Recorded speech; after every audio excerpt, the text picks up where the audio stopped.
Welcome to a new episode of Delphine Circle, where we uncover the mind, body, and spirit of success.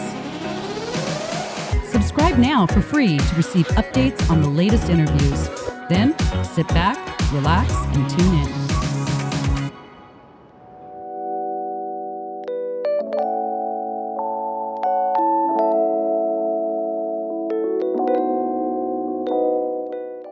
Hi, guys, and welcome to our Top 12 Countdown show.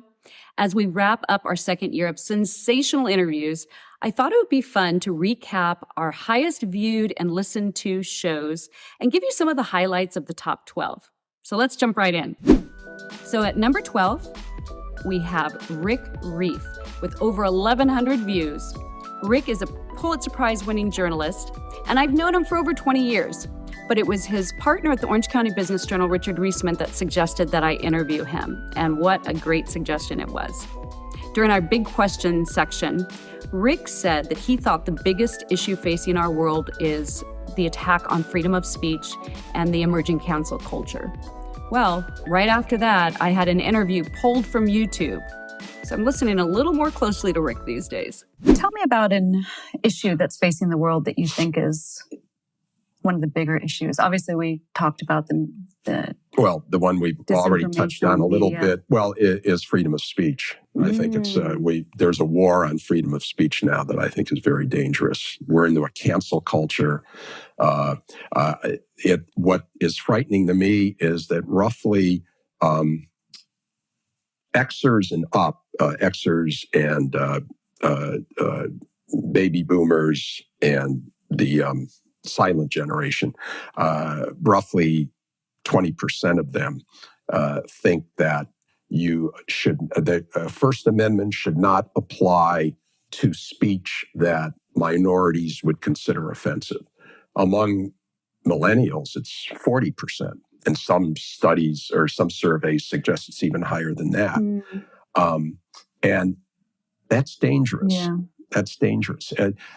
I'm not approving of speech that hurts people's feelings and that, but the way to combat it is to combat it with more speech and not to start banning what people are saying. I mean, how can you really have an honest dialogue about the problems in our society if you're going to clamp down on, this person saying this or this person saying? I think it's dangerous. So that's one thing.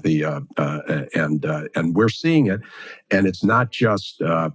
Corporate America has pretty much embraced this now. They're also, in ways, canceling people who have views that don't conform to the majority, and I think that's dangerous. So where do you draw the line there? Because part of what we've been seeing too is there's physical harm, right? There's things can happen. People can incite riots or people. So where do you draw the line with that? I don't think you do. I don't think you do. So anything can be said. Yeah. I'm pretty much an absolutist at that. All right. Yeah. Tell me something you used to believe but you don't anymore. It's going to be a downer, but it's nothing original with me. Virtually everybody I talk to, regardless of age, feels this way, and that's America's best days are behind it. I never believed that. I always thought that the future would be brighter than the past, and I don't see that now. And that it could change, but. Right now, I think we're on the downside for some of the reasons that I think we've already touched on. Yeah, well, that's sad. What can we do, Rick? How do we fix that? I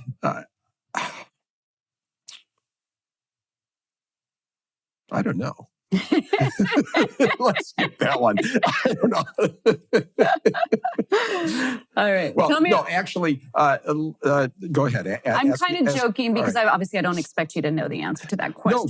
No, I'll tell you what, though, because when you asked me what are the big issues facing us, the other thing I was going to mention, and I think this might be the answer, is education. I think that we need to rethink the way we educate our children. I think that better education would create better citizens, more informed citizens, people with a sense of our heritage, a better understanding of it. And, so I would say that free speech is something I'm very concerned about, but education is the other thing I'm very concerned about. And I think we need to reform, especially K through 12 education. And, when people talk about systemic racism, I can't think of anything more systemically racist than the public education system in the United States.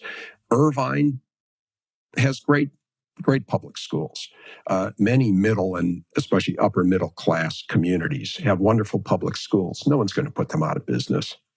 But in the inner city, those kids are not served by the public education system. And at some point, this has been going on now for half a century, if not more. At some point, do you just keep putting more money into it? Do you just keep, making some accommodation? Maybe the system needs to be challenged from without. Yeah. Maybe you need to have more school choice, charter schools, and things like this that set up a competing system. Yeah. And we don't have that. This one size fits all isn't working, and I think that kind of fuels a lot of what we're dealing with right now too. Absolutely. On to number 11, with over 1,200 views, celebrity clother David Heil. Even though I was having a very bad hair day in this episode, it's still one of my all-time favorites. I was so surprised when David revealed that he dresses Calvin Klein. But of course, nobody can really dish about celebrity clients quite like David. Okay, you got to tell me, what's it like working with Elon Musk? It's great, actually. We don't do a lot for him. We do, I've done several outfits for him, but he is this very deep thinker, and you'll be in a fitting with him and he will just kind of fade off from what's at hand going on with us. Mm-hmm. And in his own mind, he'll walk over to the window and say, wow, it's a beautiful day today. And then kind of fade back in. But he is so, there's one story I had with him that when I was at his house for the first time, pulled into the carport and he had these 4 Teslas backed into the open garages, right? They're backed in, they're all different colors. A red one, a black one, a gray one, and whatever. And so when I was talking to him, I said, so which color is your favorite color of those cars in the garage? And he said, the one that's charged. And I said, that was a stupid question. The one that's True story. charged. I was like, It was a good question. It was a stupid answer. So I thought that was kind of funny. Yeah. But yeah, he's a great guy. And he's, he's a very, very interesting guy. Now, is it true that you guys did a suit lining with little rockets on it? Yes, we did. Yeah. That's right. We've done a lot. And our suit linings are they've become very, very popular. And Yeah, what was Conor McGregor's for the fight? He had an interesting lining, right? I brought you something, and I'll give it to you in a few minutes Okay. here. But I did a suit for him that had FU and Mm-hmm. written in the pinstripes. It was actually woven into the pinstripe. Wow. It was the pinstripe. Yeah. Repeated over and over in navy with a gray pinstripe. And he wore that on stage. What happened was he was having his first of those 4 pre-fight press conferences. And one was at Staples Center in LA. Next one was in Toronto. Next one was in New York City. The next one was in London with he and Mayweather. And so the very first press conference at Staples, we had 4 suits ready for him for the tour. And I showed up at this hotel room at the Ritz-Carlton in LA, and I brought out the 4 suits, and he was very excited about all the suits. There were all these plaids and fun stuff that he normally wears. And I popped out this last suit, and I said, you can wear this suit. And he goes, that's just a pinstripe suit. And I said, no, look closely. And he looked and he says, give me that suit. And so we put that on him, and we decided, hey, you got to wear it. When should I wear it? We said, you got to wear it today. Yeah. So he wore it, and he walked out on stage, and he said, you can look at it online. It's Yeah. And he said, how do I look? I think I look pretty effing good. And Yeah. he said, if you read my pinstripes, it says exactly how I feel about Mayweather. Yeah. And so the camera zoomed in. People kind of giggled a little bit, and then the camera zoomed in. And then on the Jumbotron, it came up, and I was like, oh, no, Oh, wow. we're in trouble here. And the place went crazy, and that went viral. We had over 6 billion, not millions, 6 billion impressions on the internet on that. I saw it. Yeah. I mean, and young people, older people, it's just amazing. It still lives on today. People all know that suit. Yeah. Pretty crazy. That's an awesome story. Love it. It's fun. Okay, so Kobe Bryant. You got to say a little bit about our boy, our homeboy. Kobe. Woo, that's a tough one. I've been working with Kobe. I worked with him since his rookie season. And been an amazing friend, client. But he was just this, bigger than life guy that was very, quiet, but also opinionated and an amazing athlete, if not the best, one of the best in the history of basketball. Mm-hmm. And, a great family guy and great children and, just bigger than life. And so, and he wasn't really, he really didn't get involved in picking out his clothing. He just said, that's your job. Wow. And so I always picked everything out for him. And then he had a stylist at his last year. And then after he retired, and they came back to me and I worked through his stylist, which is Victoria Trilling from Fox Sports. She does all the Fox Sports people and she's amazing. Oh, wow. And so I worked with her and that was a great relationship too with Kobe. Anyway, and now it's just horrific. Sad loss for sure. Very sad. What a great guy. And number 10 on our countdown is Baseball Hall of Famer Jim Palmer. Oh my gosh, what a sweetheart Jim is. So humble, so intelligent, but boy, is he long-winded. In the end, I think we all benefited from hearing some incredible stories like when he was the Jockey Briefs model and being inducted into the Hall of Fame. You were elected to the Baseball Hall of Fame in 1990. It was the very first year you were eligible, and you received 93% of the 444 ballots cast by the Baseball Writers Association. They really wanted you in that Baseball Hall of Fame. The writers apparently did. What did that induction mean to you? I think it was January 9th, 1990. He said, I can't tell you got in, but you did win more games, 187 games in the 70s than anybody other. You did win 3 Cy Youngs. You did win 20 games 8 times. Got the 4th lowest ERA of all times. You were successful in the World Series. He goes down the whole list. But I can't tell you you're getting in. So we'll call you between 7 and 8 o'clock. 8 o'clock comes, no phone call. 8:15 comes, no phone call. And I was married to my second wife, and PJ, my stepson, says, Jim, it's not looking very good. And now it's about 8:30. And finally, the phone rings at about 20 to 9, and it's Jack Lang. And he goes, I have good news and I have bad news. And I said, well, I said, what's the good news? He said, well, 411 writers voted for you, and these 33 didn't. So welcome to the Hall of Fame. But it was could have been about an hour and a half earlier. So and I don't think you really know what it's like to be in the Hall of Fame. I mean, until you actually go there. I mean, Cooperstown is a beautiful city in upstate New York.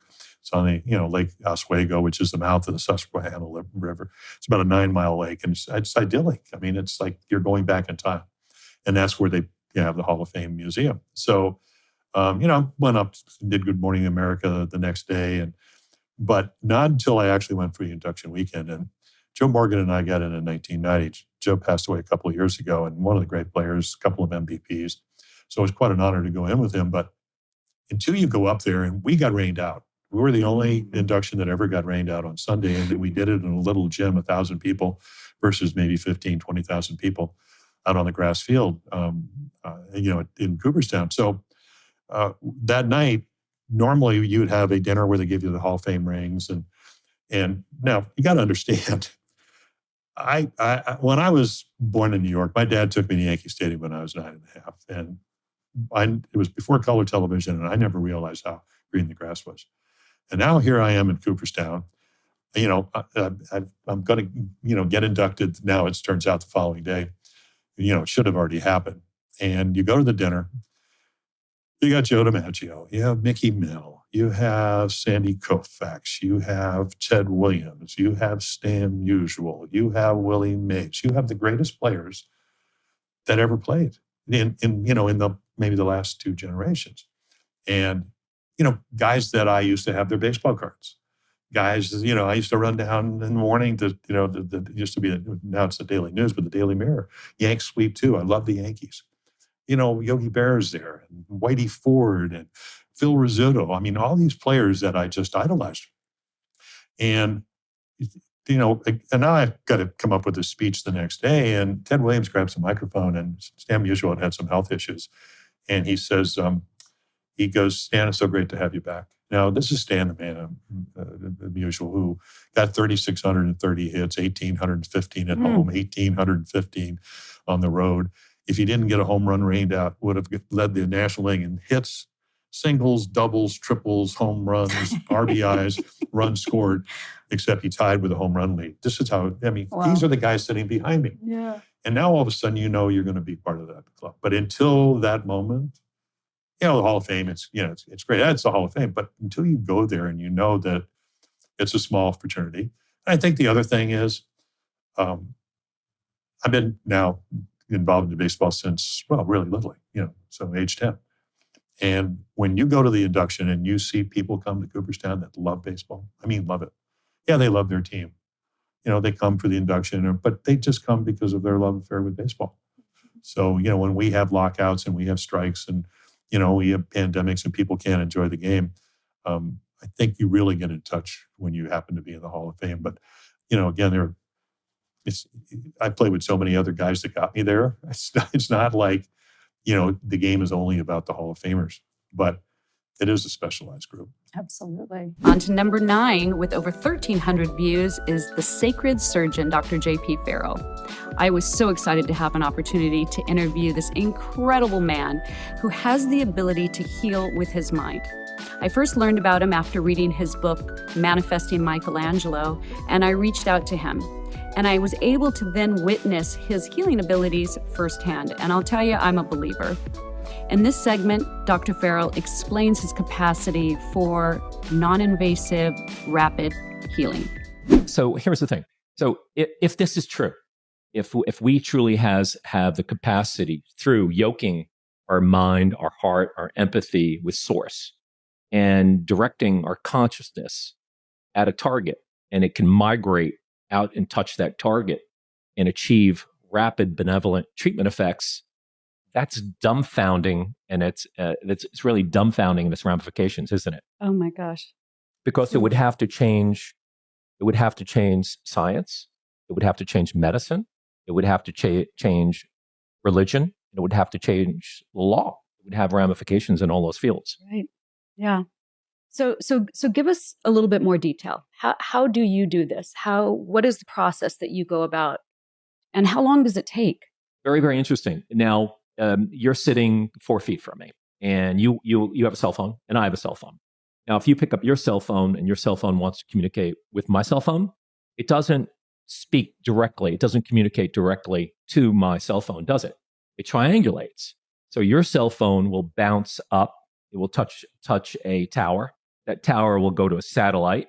That satellite will go to a local tower. That tower will communicate to me. So it's kind of a triangulation, correct? Yeah. So, if I want to simplify it, what I do is I look at the target, I hold an intention, and then I connect to source, prana, chi, spirit. I connect to, or as authors have called it, the field. So it's the unseen ineffable that permeates every place. So I can connect into that. So I connect into that, and then I go into. So I connect, hold an intention, focus my intention, and as soon as I link that up, immediately the tissues begins to ripple.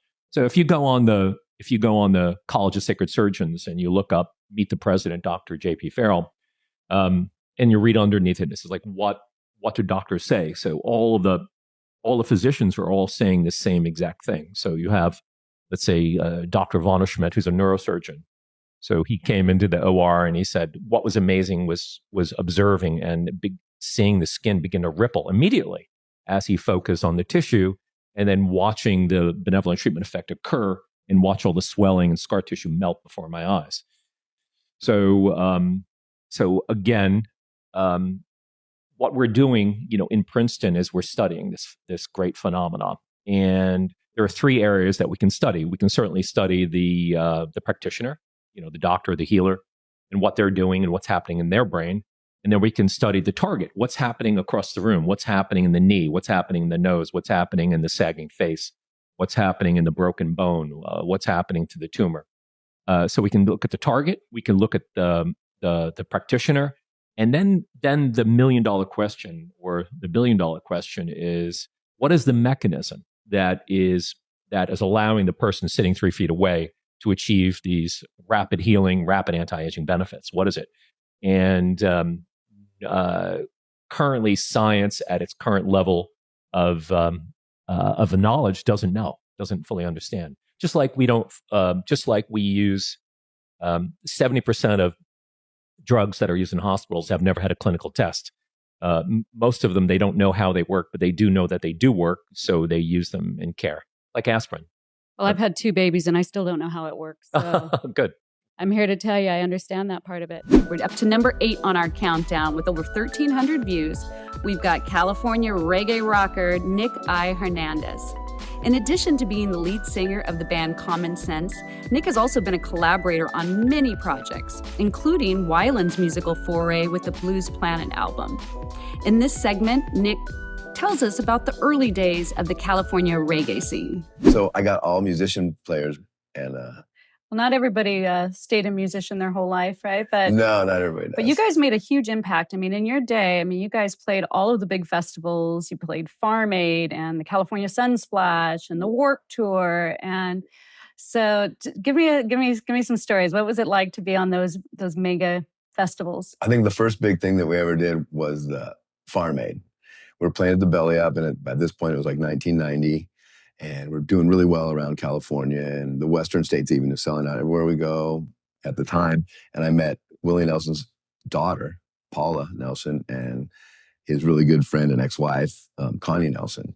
And so they introduced our music to Willie, and Willie invited us on a Farm Aid, and he came out and jammed with us. And like back then, we're thinking, okay, well, we have our resume now because Neil Young was there, John Mellencamp, Arlo Guthrie, just every giant name that's on Farm Aid, Willie Nelson, and, Bon Jovi.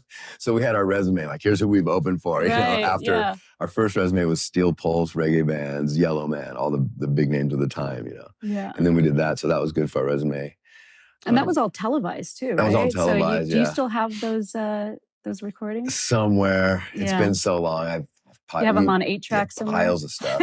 I have to look through someone's stuff, but I'm sure it's still there. But that was great, getting to hang out with Willie Nelson. And, he's a little ahead of his time in the legalization of he sure marijuana. Has been, so he appreciated me that way. Being the reggae guy in the band, in the group. Yeah. Well, that's awesome. So, I know that a lot of the stuff you cover, because reggae is so kind of based in the Jamaican roots and Bob Marley's. So what percentage of your songs are actually songs that you've written or newer songs, and what part of it is cover songs? Everything that we've recorded, except for 2 songs out of 7 albums, are originals. Oh, wow. So we covered Sexual Healing by Marvin Gaye, and we covered Watchtower. We covered the Jimi Hendrix version by Bob Dylan, Okay. So we made it into reggae songs, and they're both very successful for us. And still right now, our number 1 song is Never Give Up, and our number, it goes between Sexual Healing, Watchtower, and a couple of our songs, Baby Girl. So it always stays the top 5 right now. So we're trying to expand out and get more people exposed to all of our other material that we do, which does pretty well. We have a new album out called I'm in the Mood. And it's coming back to my roots of playing reggae, kind of like all the California bands are doing these days. They're playing a lot of reggae. And, Sublime came out probably a year or 2 after Common Sense. And we would see them at some of our shows early on. Same with, we would always see Slightly Stupid at our shows, and we'd always see Pepper at our shows. We just opened for Pepper, and they're like, hey, long time. Oh, that's so cool. It's crazy to see all the success that the California reggae surf kind of bands are having right now. Yeah. I'm proud that we're on the forefront of it, but it would be nice to get more involved with it. Well, and reggae is a music genre that has just transcended time. It seems to never be getting old. I can listen to reggae all the time and not get tired of it. Is that why do you think people keep coming out for it? Because it's just that really feel good stuff that you can't get enough of. Yeah, I think so. And they have a lot of political topics, and the corporations that were the music labels and all that would tell new artists. When we got signed by Virgin Records, they would tell us, can you play more pop music? Why do you got to play reggae? Reggae's never going to make it. Reggae's never going to be big. And I'd be like, well, I don't understand. I understand now why they said it, because at that time, music was trying to put people to sleep instead of wake them up to social issues, And so one good thing about reggae being big is that more social issues will be, talked about or brought up. And absolutely, yeah. At a time when a lot of people are looking for outlets to talk about what's on their mind. Yeah. Exactly. When the government's trying to divide everybody, it's kind of a come together. I like that. Yeah. All right. At number 7, with over 1,400 views, we have none other than the king of covers himself, Jason Ellis. Jason's photographs have done more magazine covers than any other photographer. In addition to his keen artistic eye, Jason's also a wealth of knowledge. And in this clip, he shares with us the influence that social media is having on the fitness industry and a little on protecting image rights. Well, now it seems like with the proliferation of all these gyms popping up, right? Like CrossFit has turned every Joe and Jen into a fitness buff, it seems. Exactly. So I would imagine that there's probably more fitness models now than ever before. Yeah, I actually think Instagram was the biggest driver of that of all time, because around 2013, 14, Instagram emerged, and then everybody was posting selfies. And then that's, I think, when the big fitness revolution really came around. And so I think that was a real driver that really helped proliferate everybody's desire for pictures and content and video. Mm-hmm. So now everybody, has some type of YouTube page or something. That's so true. Yeah. Now, has that had a negative impact on the publications of fitness, or has that had a positive impact? Well, overall, it depends which publication you are. But I would say overall, it kind of switched from more print to digital, kind of brought the magazines to life in the terms of video. Mm-hmm. So I think that it probably diluted some of the power of some of the big publications, because you could see a lot of the content in YouTube videos and that type of thing. So, yeah, that's what I think happened. Yeah. Now, when I think about sports magazines, I think of Sports Illustrated, but that's different than the fitness type stuff. Have you done any work with Sports Illustrated? Not Sports Illustrated, but I've shot a lot of swimwear catalogs. Oh, okay. Yeah. Over in Maui, I've shot a lot over there. And in fact, one of the pictures from one of the shoots in Maui ended up a poster. It was the #1 best-selling poster in the college market. It's called Beach Bums. And so it was 2 girls in swimsuits holding surfboards. And it was actually, originally it was for this catalog, the swimwear catalog. But I thought, this would make a perfect poster as well. I submitted it to this company, Pyramid America, and it went on to sell millions and millions of copies. Wow. Yeah. So how does that work for the photographer? Because I know photographic rights is a really big deal, right? Yeah. And especially now with social media and everybody's pictures getting forwarded and traded around. Yeah. How do you protect your rights on something like that? Yeah, I got a good story. I was in Grand Cayman. I kind of took an early retirement when I was younger, thought I made it. And I was flipping through the magazine one day of Flex magazine, and I saw one of these pictures that were mine that, is being used by a company. And I had to enforce the rights on that, and called an attorney, flew back here, did a little settlement. But yeah, you definitely do have to stand up for your intellectual property, because if you don't, people will just use it. Yeah. So it's a little bit more difficult these days because of the proliferation of digital images everywhere. Yeah. But, there's ways to, kind of protect your copyrights. Yeah. And I'm sure the magazines that you work with, because you work with a lot of them, they know who you are. They're probably not going to be trying to get shady with you. Yeah. No. In fact, I think that was one of the things early on. You kind of have to set a tone too, because people will learn which photographers care about the rights and which ones don't. As a photographer, that's your bread and butter in terms of your income and your livelihood. So it only makes sense to protect your rights. Yeah. All right, on to number 6 on our countdown with 1,700 views. We have marine life mega artist Wyland. This interview was actually the first opportunity I had to have an in-depth conversation with Wyland. But since then, we've become great friends. And in fact, he graciously co-hosted the Delphine Circle anniversary party at his Laguna Beach gallery. Thank you, Wyland. In this clip, he discusses the Wailing Wall project and his collaboration with many musical artists. Wyland, you have done so much, but what you're probably best known for is the Wailing Wall project. Right, Wailing Wall project, yep. You've completed 100 murals. 101. 101. I did one more in Seattle a year and a half ago with Eddie Vedder, Pearl Jam. How cool is Guy's that? pretty good with a spray gun, too. Who knew? Who knew the guy can handle a spray gun, but he's a friend of mine. And I said, I'm going to redo that mural on the iconic Edgewater Hotel. Yeah. You know, and I had a mural there of orcas, generic orcas, life size. But a new owner of the hotel painted right over it. I get that once in a while. So anyway, the guy that worked at the hotel as the baggage guy was now general manager. And so it just so happens that the ship that I painted, Norwegian Bliss, was parked right there at the Port of Seattle, right next to the hotel.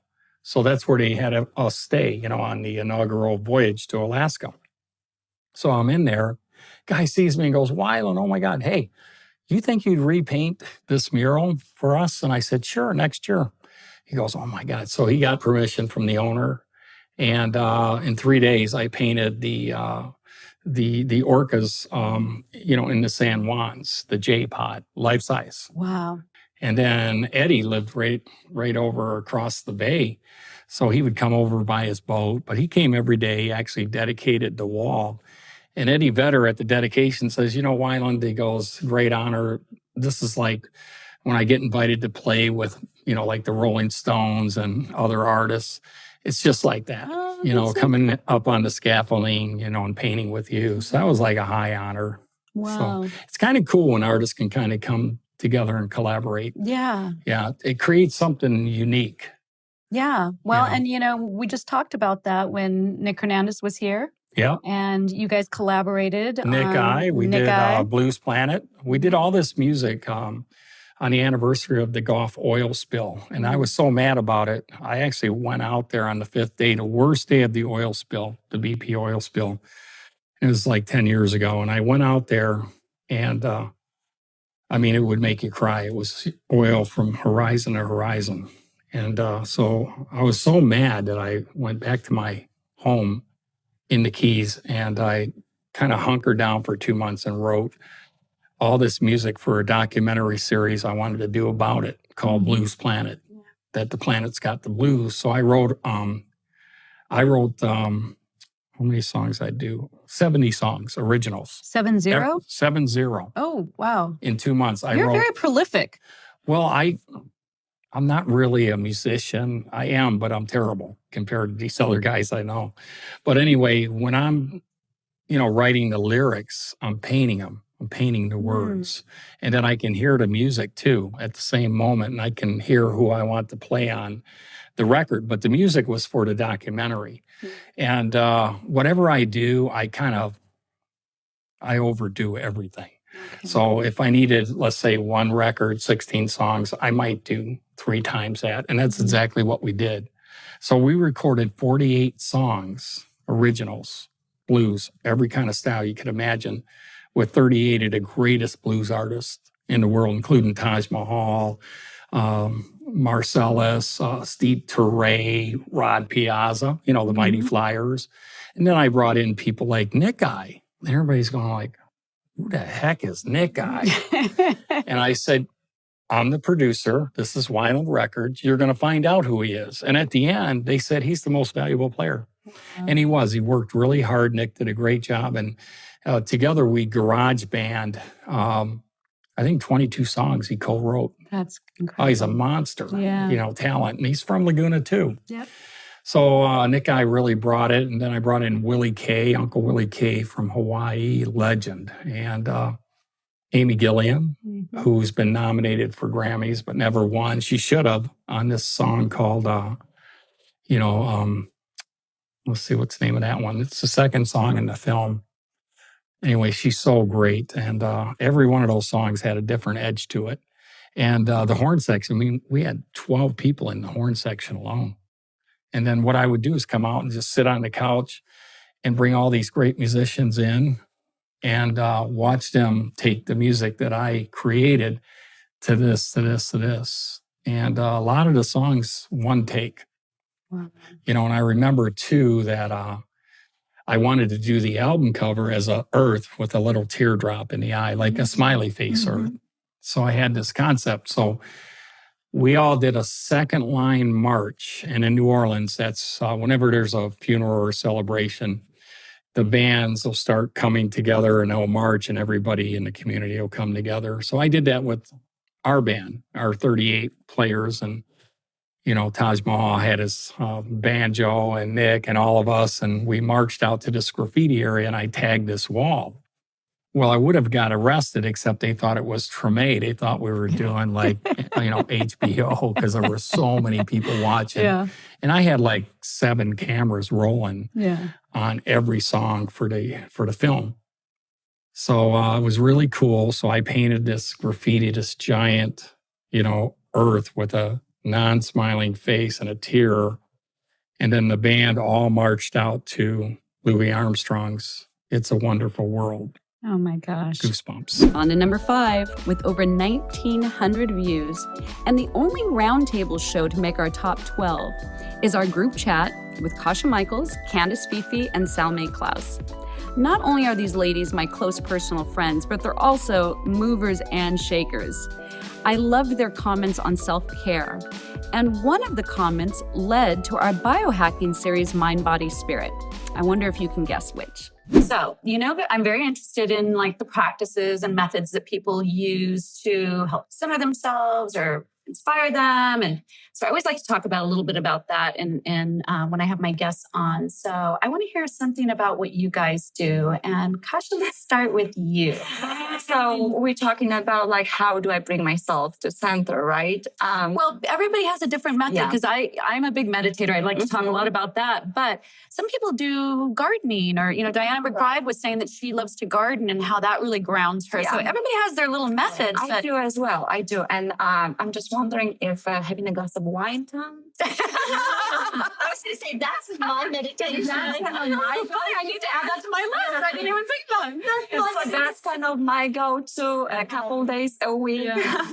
No, but in all seriousness, I'm not a huge meditator. I don't do a lot of things. Right now I'm still rising my new, professional angle. So I feel like I'm working 12 hours a day and I never check out really. Right. And I love working. So it's not like, it's a torture to me, right? However, I do try to add a couple of baths a week where I really turn it into like a spa experience. Yes. So I light up, right? Yeah. Exactly. Light up the candles, dim the light, put some salt in, and I play just spa music. I love nature. I love hearing nature and, the birds little singing there in the corner. So that's kind of, I feel like what really, I think centers me down. Oh, I love that. Yeah. Self-care is so important. Yeah. Take time for ourselves. And occasionally I will put some stuff on my face too, but yeah. Make it a real spa experience. Yeah, make it a real spa, yes. Right. Candace, what do you do? I think she just said everything that I do. I don't meditate. Not that I don't want to. It's like what you were saying. When you're working all the time, the time that you have left, I feel like I've got to do something for somebody else. But I do find time to take a bath. I love just relaxing with a glass of wine, listening to jazz music. You and I have that in common. And that really centers me, relaxes me.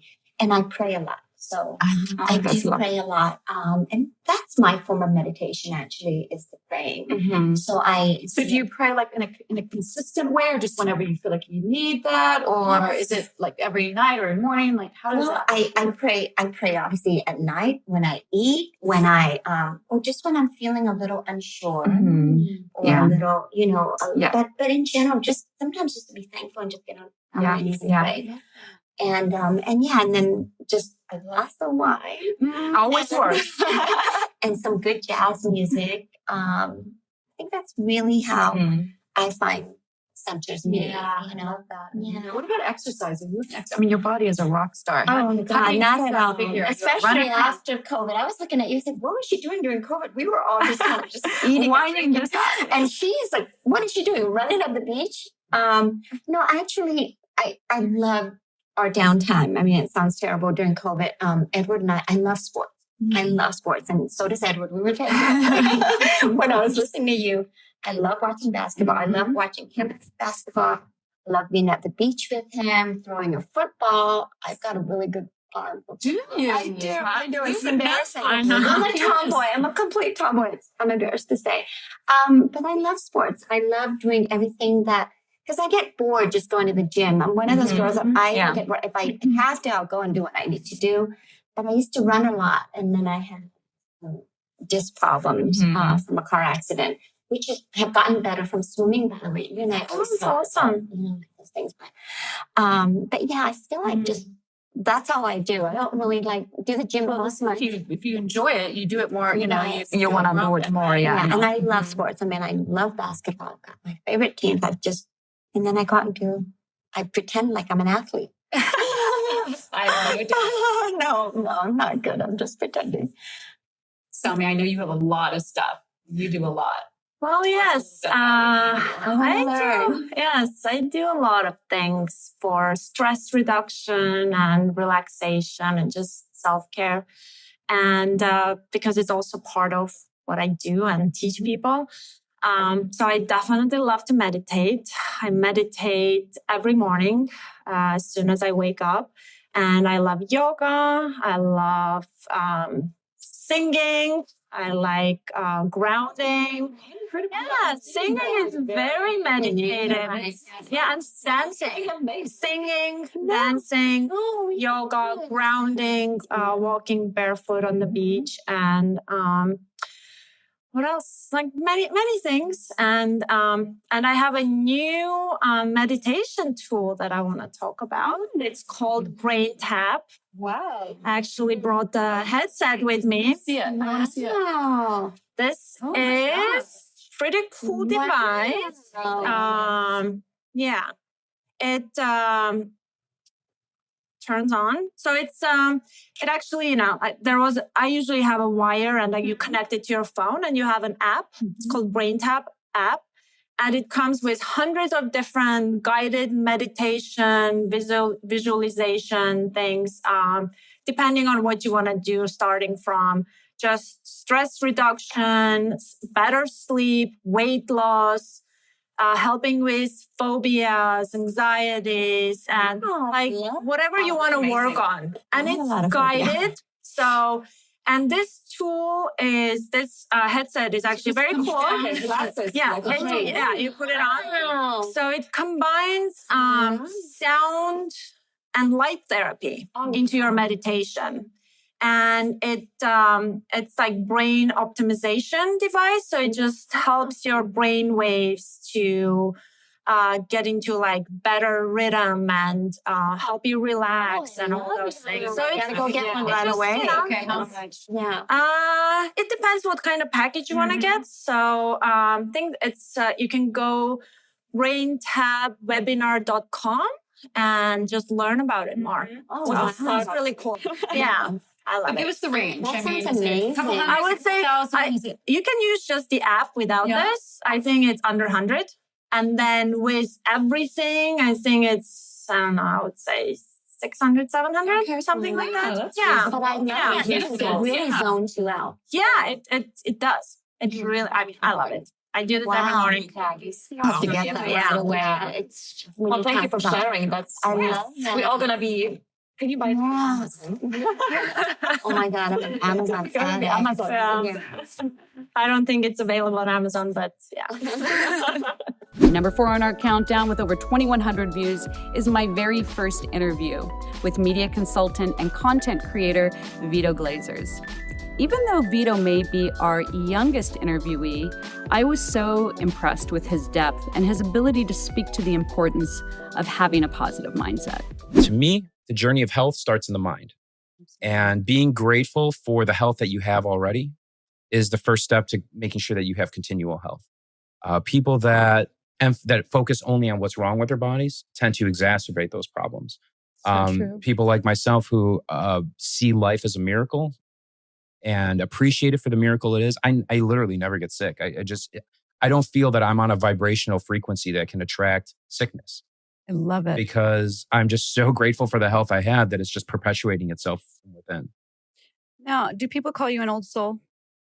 People call me all kinds of things. If I worried about what people call me, I would probably go crazy. Well, that's a compliment, I think, and Yeah. it's because you have a lot of wisdom. You carry a lot of wisdom in a very young body, so Thank you. it's definitely a compliment. Where did that come from? How did you get your thinking about that?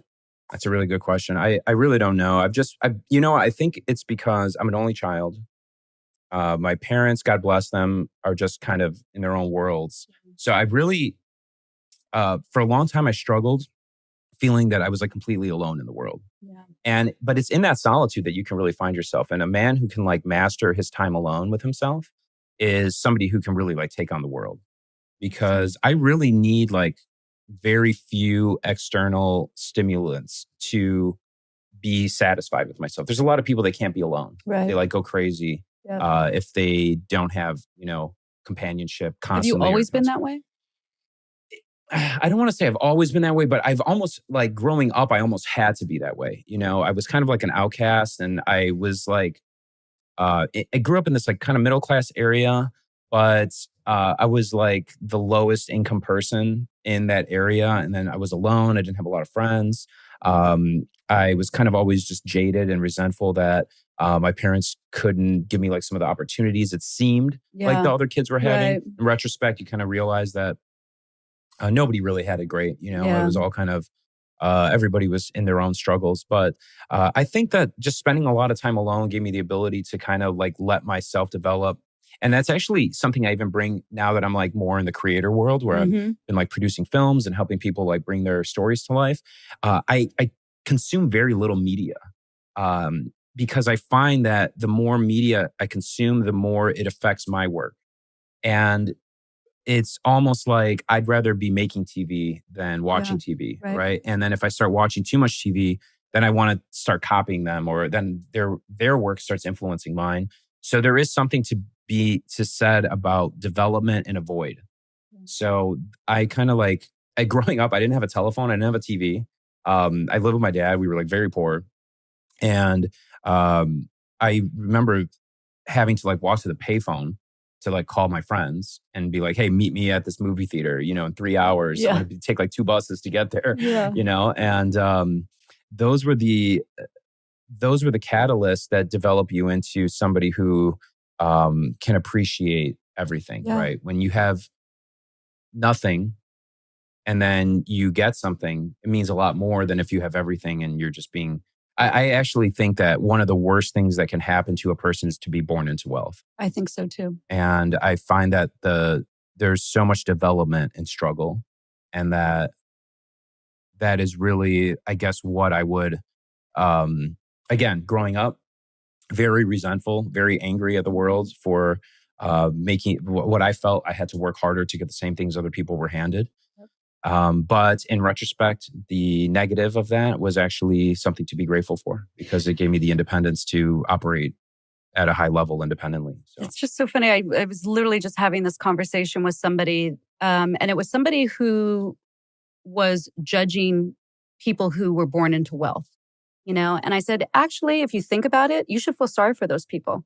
Because they're going to they say the abrasion polishes the diamond, right? They're going to have to find their abrasion later in life. Right. If you're lucky enough, and we're going to use that word lucky with parentheses, if you're lucky enough to have your abrasion as a child, by the time you reach adulthood, you've learned so many lessons that are then going to carry you forward. If you didn't have those opportunities as a child, you've then therefore got to learn those opportunities later in life. And that's a lot of times when people are doing drugs or, drinking and driving and all the other things that, lessons that you have to learn earlier if you didn't learn them as a child. So I totally agree with what you're saying. And I think part of the mindset is helping to teach our children that, because even through this past year when kids were really not being able to socialize and that type of thing, I think if the focus was more on, okay, well, let's talk about let's talk about that and what we can do is, with our children at home and how they can be more self-focused and that type of thing, I think is really the message. So I'm so glad you brought that up because that's something that I kind of am on a soapbox about. But it means a lot to me. We're narrowing in on our top 3 most watched episodes of our first 2 years. Number 3, at 3,400 views, is another relative newcomer to the Delphine circle, rock and roll storyteller Chris Epting. I loved interviewing Chris and getting the opportunity to spend time with such a talented and prolific writer. In this clip, he shares how he approaches his writing with a creative nonfiction spin. So when you write, do you try to write, very subjectively to just that person's voice? Do you try to be more objective? I mean, how do you bridge that kind of creative? It depends on the person you're working with. With Tyrus, for instance, Tyrus is a very nuts and bolts storyteller. It's very linear. It's very raw. It doesn't require a lot of fictionalizing. It is what it is. John Oates was different. John's a very passionate writer.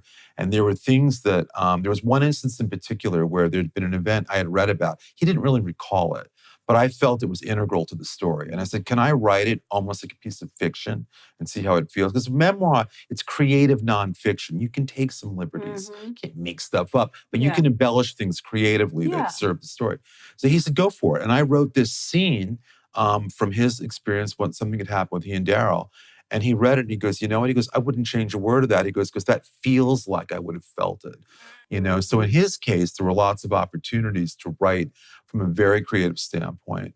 Doobie Brothers was kind of in the middle. They have obviously great stories that line up and you can fact check and all that. But there were also some things about band relationships and some tragedies that happened that we took a little bit of liberty in terms of dramatization and stuff, but it's still all accurate. Yeah. Oh my gosh. So you've worked with somebody. Tell me another fun story about somebody you've worked with. Leif Garrett was somebody, he and I are the exact same age. Leif Garrett.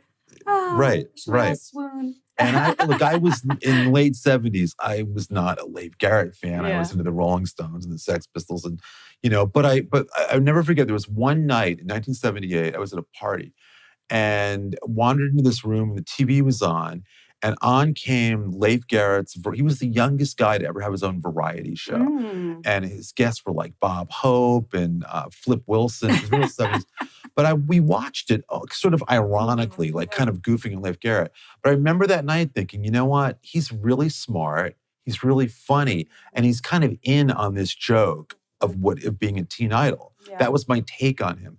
And the fact that we're the same age as life went on, I always kind of noticed when things would happen to him in the paper, all of his drug issues, I thought were really sad. Because here had been this sort of bright light, that all of a sudden was this heroin-addled guy who's being, dragged into court and all this. So it was always on my radar as a story. And I reached out on a whim a number of years ago to his publicist. And I said, look, he had gotten out of jail again. And I said, for what it's worth, and I kind of wrote a pitch letter, of why I felt like if he wasn't working on his story, I might be a good fit.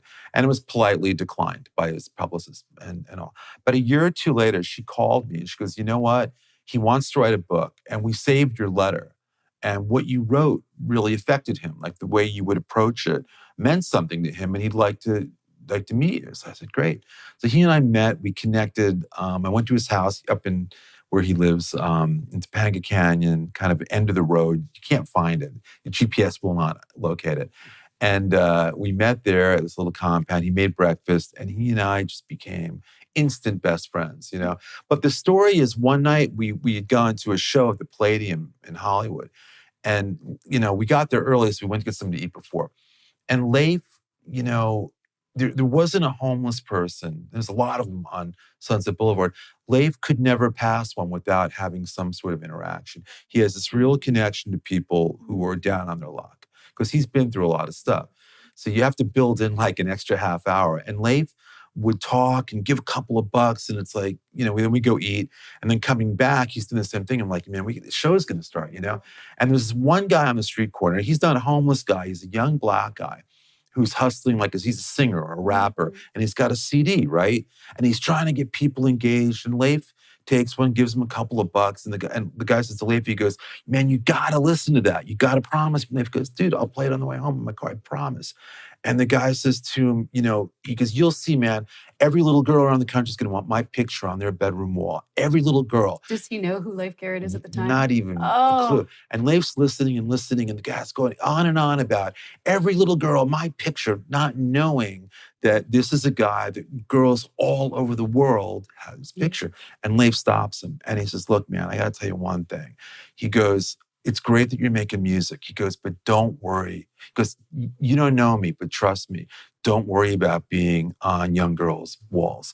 Worry about the music. I can tell you firsthand, your interest should be in making good music and not that stuff. That stuff will come if you're good. Because Leif didn't have a chance to, he was so manipulated. He never made his own music. And that moment for me, as we were walking, I said, you know what, man, I want to write an essay in the back of the book about that. Because that's your essence right there. That you didn't tell him who you were. You didn't have to do that. But you gave him advice. You gave him something very heartfelt and very valuable. So that's how the book ends. Oh my gosh, love it. Number 2, with over 10,000 views, is my interview of Dr. Carl Rothschilds, the inventor of the red light bed. It's also the only one of the Mind, Body, Spirit interviews that made our top 12. Well, after this interview, I was so impressed with the bed. I bought one for myself, and I am loving the benefits. Feel free to DM me or email me if you want more information about getting a trifecta red light bed for yourself. In the meantime, check it out. A lot of the technologies that we've seen come out of the beauty industry, like the lasers and the chemical peels, and they are all starting with damaging cells so that our body creates new ones. But what you do with the red light bed has nothing to do with damaging cells. It just creates the energy without needing to go that extra step. So in the beauty industry, I've never known any treatment that was effective in tightening body skin. I mean, there really was not anything good out. But you're saying that the red light therapy can help with skin. Tell us how it works on the skin. So again, there are 2 elements to the device. One is red, and we have 2 ranges of red, and the other is near infrared. Red is about weight loss and fat loss. We're going to talk about that later. It's the near infrared that's going to heal tissue. And that means get rid of sagging skin, get rid of stretch marks, get rid of almost anything on the skin. Skin tags, acne, eczema, psoriasis. We've yet to see some rosacea. I mean, I've had patients come to me with rosacea. They hated it. And now we can fade that. We can get rid of the fine lines and wrinkles, or at least fade the fine lines and wrinkles. Not because we're putting any filler in there. I'm not against those things. But here we're healing the tissue. And so we'll fade it. They'll look younger. I call it the fountain of youth, the bed. Other people call it the well-body bed, things like that. But the ability that we have to help people, and the reason why it's called the trifecta, if I may, face, fat, and healing. And with face, we're also talking about all of the skin, all over it, and anti-aging. Anti-aging, yeah, that's amazing. Well, I know that what it's probably most well known for, at least when I was researching it, is weight loss. Yeah. It seems to have incredible benefits to weight loss. Tell us a little bit about how it works with weight loss. It's not just its benefits. I've been involved with weight loss since the day I was born. My mother became an executive of Weight Watchers. I know diet. I know weight loss. I know what we call foodaholics, which is different than people are what we call naturally thin. And it's difficult to lose weight. Some people can starve themselves and they think that that's the route to go. What the lights do is it helps somebody to lose weight. If we market anything else out there, whether we're giving, the only other thing that's more popular than weight loss is giving away free money. There's nothing else. Weight loss is unbelievably powerful, unbelievably, popular, and people want that. They're going to come into the office. They're going to experience, and I know we were talking before off cameras about how many visits before you see results. We've certainly seen people with just one visit, but it really depends on how healthy they are. And, weight loss point of view, it's also how cooperative they're going to be. Is this person really going to assist us in losing that weight, or are they going to go home and eat, drink a 6-pack of beer and eat excessive amounts of food? And if they help us with just a calorically neutral diet and we add the lights, the results are nice. But let me explain. the difference between what I told you before about increasing ATP. Is that mechanism. Over the last decade, they learned a new mechanism, how red light actually changes the fat cell wall, just temporarily, to allow the contents of the cell, fat cells, to leak out. And this is what made the whole industry take off. I'm talking about light therapy. Mm-hmm. Up until that point, we're just healing everything. Now we can also shrink fat cells. So let me understand this. So we're not damaging anything. The fat cells excrete their fat or their toxins, shrinking the cells. So that's how people lose weight. Right. That's incredible. So what happens is, I'm not sure we're going to use the word excrete, but we're going to, all cells are under pressure naturally. So if you put a little not permanent, but temporary pores, allowing the fat contents to leak out, then with our protocol, we move that fat contents away from the fat cell, eventually to the liver for use or elimination. And that's why you're saying that they need to do some sort of an exercise or step on the vibration bed to help to detox the body Absolutely. of those things It's that critical. So coming out. we get them off the bed. They get themselves off the bed. They get dressed. They come out of the room. They go on the whole body vibrational device. And while they're on there, we have other protocols to help them to move that fat as best we can away from the fat cells. Now, some people will also wear girdles or other kind of things to assist so that the fat doesn't go back into the fat cells. So it's important that we try to get as much of that fat that we've released away from the fat cells as possible. And now for our number one most watched episode for the first 2 years, running light years ahead of the rest with over 88,000 views, is online professional streamer Stephen Bonnell, aka Destiny. At the time of this interview, Stephen was one of the top streamers on the Twitch platform, but has since moved all of his streaming to YouTube and a relatively new channel, Kick. I really, really love this interview, not just for its wild popularity, but because Stephen is such an intelligent and gracious guy to come on a relatively unknown podcast, all by the invitation of my son, Arist.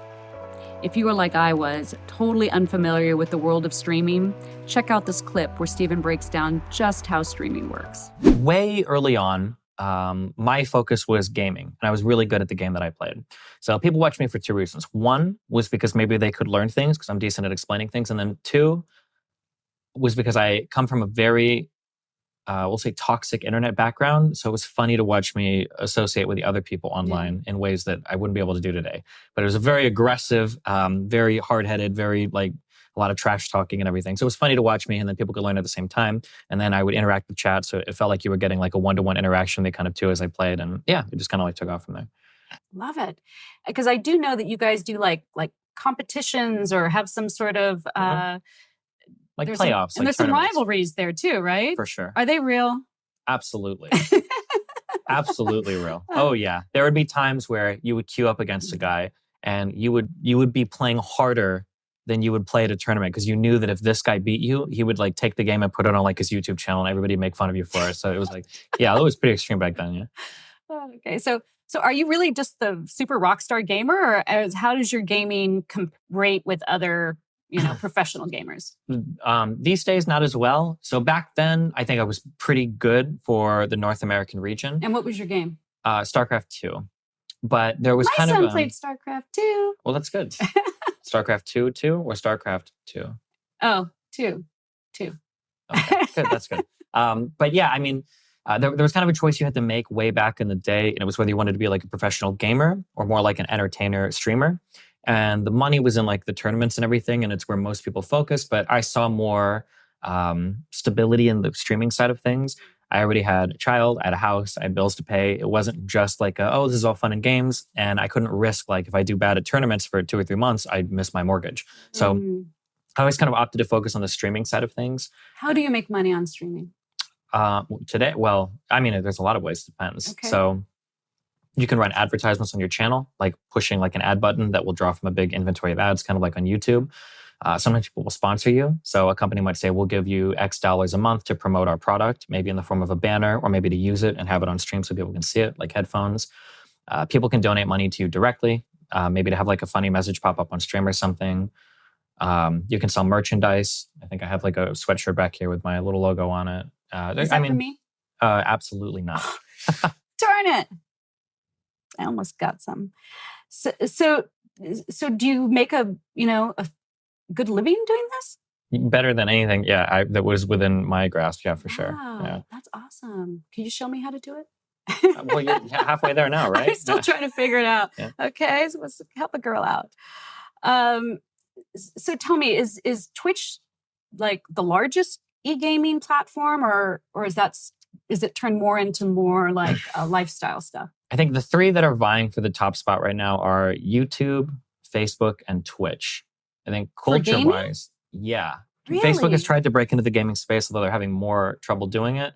YouTube owns the gaming space in terms of like videos. Like if you want to go watch videos about gaming, you're going on YouTube. But for live streaming, I think Twitch is still at the top, although Twitch has expanded pretty significantly to non-just gaming content. Yeah. So let's say I'm going to go on. Do I pick like a game I want to watch, or how does people normally get, introduced to what you guys do? It super depends. There's a lot of different potential vectors, I guess. Sometimes it might be somebody's doing something funny, so you link a friend to stream, and then you start watching a streamer that way. You might find a streamer through YouTube, because a lot of streamers upload their stuff on YouTube. So a lot of people might watch me on YouTube, and then they'll hop over and they'll try to check out a stream. Other times, maybe you're on Twitch already because you watch a certain streamer or a certain game, so you can branch out from there. It just kind of depends. It's kind of like YouTube. Like, how do you get into YouTube? It just depends on what you get linked or where you come from. Right. Does most of your audience come to you for gaming? Because you also do lots of other stuff, and you're actually known now for being a political commentator or commentary person. And those two, when Arist was telling me about it, I was like, how do those two relate? How do you talk about politics while you're gaming? So do you think more people are coming to you for the gaming or for the political commentary? Prior to 2016, it was definitely for the gaming. And then around 2016 and then onward, it started to shift more towards kind of political or current events commentary. What made you decide to get started with that? So I've never really believed much in like specialization as humans in your whole life. So like there's archetypes of like you're either a jock or you're a nerd or you're like a musician or whatever. I think a lot of people can have a lot of interest over a wide variety of topics. So even when I played games back in the early days, 2010, 2011, 2012, I'd still like talk about current events or whatever topics were big in like science or philosophy or whatever we were arguing about on stream. It would just depend. And then when 2016 happened, I noticed that when Trump started talking a lot, when people started responding to things he was saying, the conversations were very, very, very low quality. There wasn't a lot of like factual foundation for what people were arguing. And I would get kind of frustrated because I'd be like, these two people are totally not connecting on this topic at all. Maybe if I have some of these conversations, I can like contribute positively to the overall discourse. So. I like that. Well, it ended up with me just screaming into the abyss. But the start was of noble intent. So, yeah. So that's it. Our top 12 most watched shows of the first 2 years. I hope you've caught something that you had missed, and I encourage you to continue to check back because we are always releasing new episodes. And if you haven't subscribed to the YouTube channel, please do, as it helps us to continue to grow. Thanks for joining us. I'm Delphine. Welcome to my circle. Thank you for tuning in to this episode of Delphine Circle. Don't forget to subscribe. It's free and it will help us keep these incredible interviews coming your way. Here are 2 other episodes you may enjoy. I'm Delphine. Welcome to my circle.